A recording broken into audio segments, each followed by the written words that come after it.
comment arriver à obtenir ce fameux ventre plat, comment obtenir la tablette de chocolat. Ce qui va faire la différence entre les individus, c'est pas la tablette de chocolat, c'est la couche de chantilly que vous avez dessus.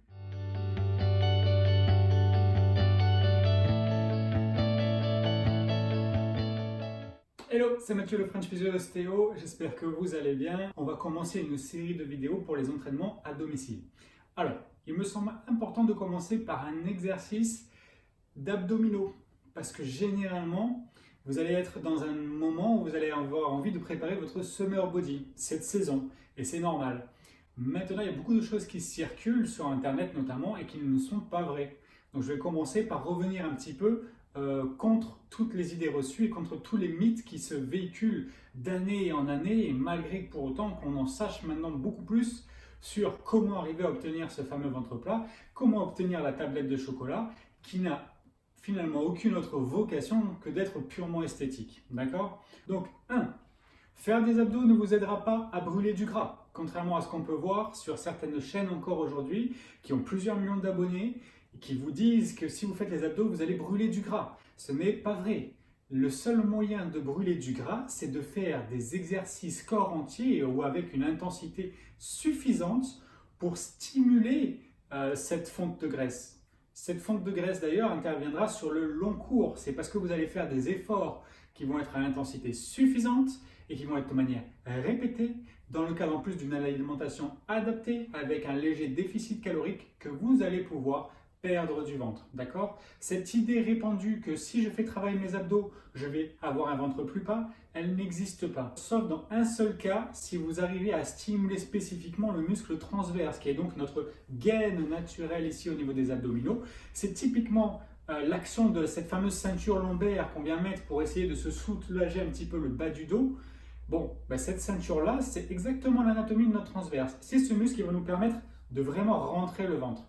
Et à la limite, ça, c'est l'exercice qui aurait le plus d'intérêt dans les abdominaux. D'accord? Faire un crunch, pour faire un crunch ou alors le relevé de buste, ça n'a aucun intérêt et je vous expliquerai plus tard pourquoi.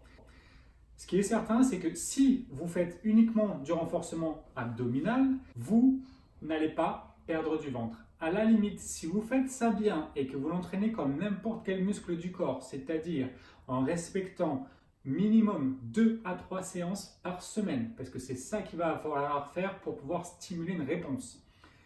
Que vous faites ça par série, par exemple, de 4, de 10 à 15 répétitions.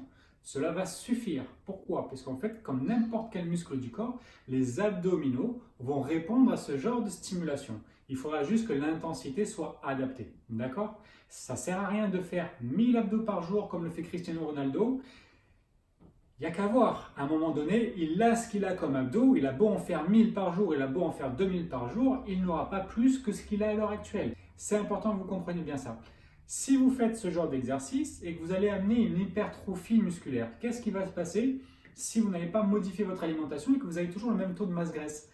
Mécaniquement, vous mettez plus d'abdominaux sur un ventre, donc qu'est-ce qui va se passer? Cet espace que vous allez avoir ici, normalement bien plat, vous hypertrophiez vos muscles abdominaux, qu'est-ce qui se passe? Vous rajoutez une épaisseur, donc votre plat, vous pouvez l'oublier. C'est comme cette fameuse mythologie, encore une fois, des poignées d'amour. Si je fais les obliques, je vais les perdre. Non, au contraire, parce que généralement, on est en manque d'abdos obliques. Et donc, c'est pour ça qu'on a cet affaissement ici au niveau du tronc et qu'on n'est pas bûcheronné ici. On a tendance à être un peu plus fin à ce niveau-là parce que justement, on a tendance à manquer d'abdominaux. Parce qu'effectivement, heureusement, dans la vie de tous les jours, les sollicitations en croisée ne sont pas quand même celles qu'on a le plus souvent. Mis à part l'activité naturelle de la marche, on ne va pas chercher sur des amplitudes maximales et on ne va pas chercher à des intensités maximales. Fort heureusement, ce n'est pas étudié pour. Bon, donc, si vous voulez enlever ces poignées d'amour, encore une fois, ça passera par des exercices adaptés de votre corps entier à une intensité suffisante avec un déficit calorique. Je l'ai dit, je le répète. Maintenant, si vous faites vos obliques de la même manière que vous faites travailler vos grands droits, si vous obtenez une hypertrophie, qu'est-ce qui va se passer? Vous aurez une taille qui sera moins fine qu'avant. Donc pour l'objectif ventre plat, on repassera. Un mythe aussi sur lequel je reviendrai, mais qui est plus d'origine anatomique, et cette distinction entre les abdominaux du bas et les abdominaux du haut. Il faut savoir que les abdominaux, et notamment les grands droits, ont, comme tous les muscles, deux points d'insertion, ou en tout cas deux zones d'insertion.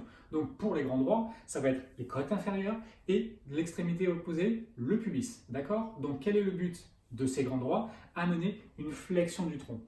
Ok, ça c'est son rôle anatomique tel qu'on le décrit correctement et tel qu'il est enseigné depuis des années.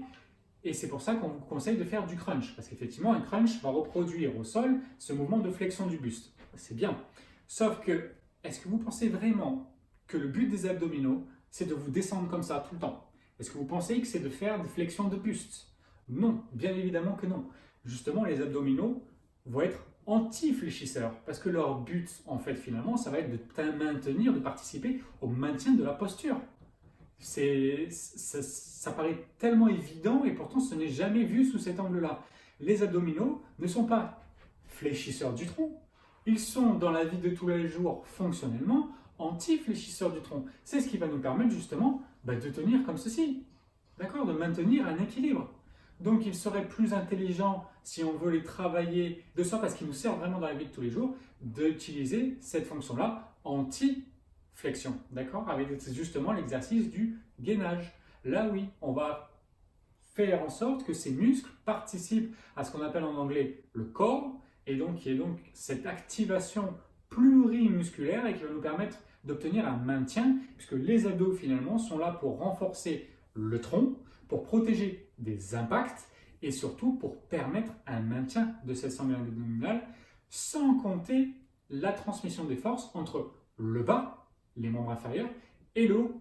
D'accord? C'est à ça que servent les abdominaux. C'est pas pour faire boule à la plage. Je me rappelle de cette phrase qu'avait eu mon prof d'anatomie quand j'ai commencé en fac de sport. Alors là, on remonte à loin. Mais il a eu cette phrase: la tablette de chocolat, on l'a tous, d'accord? Il suffit, si vous êtes capable de contracter vos abdominaux et donc de rentrer le ventre et de serrer ici et de faire une flexion de tronc, vous arrivez à mettre en évidence vos tablettes de chocolat ici et vous arrivez très bien à sentir entre les différentes tablettes ces lignes ici. Alors, évidemment, comme il disait, ce qui va faire la différence entre les individus, c'est pas la tablette de chocolat, c'est la couche de chantilly que vous avez dessus. Et là, il a tout dit. C'est-à-dire que vos muscles abdominaux, les grands droits, ils ont cette forme de tablette en chocolat. Alliés, si on vous enlevait toute la graisse, oui, vous auriez cette tablette de chocolat. D'accord? Donc elle est là.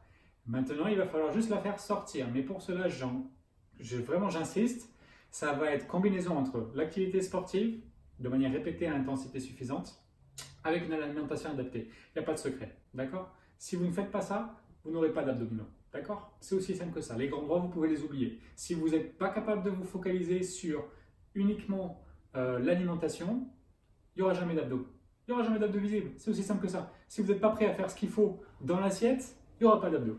Voilà. Moi, je suis honnête avec vous. Je ne suis pas un vendeur de rêve. Et toutes les pilules qu'on va vous vendre, tous les produits miracles, tous ces genres de conneries là qu'on vous vend à tour de bras et qui sont que du marketing et qui suivent les modes en plus, apprenez à manger déjà simplement. Juste ça. Parce qu'en fait, on ne vous l'a pas appris. Donc, ce n'est pas de votre faute. Mais il faut apprendre à manger correctement. Et ça, je pourrais éventuellement vous fournir un peu plus d'informations à ce niveau-là, parce que moi-même, je pensais savoir manger, et il n'y a que maintenant, depuis 3-4 mois, que finalement, j'ai revu mon alimentation, et aujourd'hui, j'ai les résultats que j'ai. Je ne vous montrerai pas mes tablettes de chocolat, parce que ce n'est pas le sujet de la vidéo, et puis ça reste personnel. Mais en tout cas, je peux vous assurer que par rapport à il y a 6 mois, même pas, je dis 6 mois, mais c'est 4 mois, mon physique n'a plus rien à voir avec ce qu'il était avant.